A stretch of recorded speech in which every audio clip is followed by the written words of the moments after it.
సముద్రమంత ప్రేమ ముత్యమంత మనసు ఎలాగ దాగి ఉంటుంది లోపల ఆకాశమంత ప్రణయం చుక్కలాంటి హృదయం ఇలాగ బయట పడుతోంది లాంటి ప్రాణం కడివేగానితో ప్రయాణం ఇక నా నుంచి నిన్ను నీ నుంచి నన్ను తెంచలేము లోకం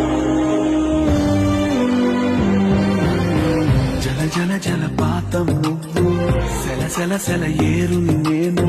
సెల సెల నువ్వు తాకితే నన్ను పొంగే వరదైపోతాను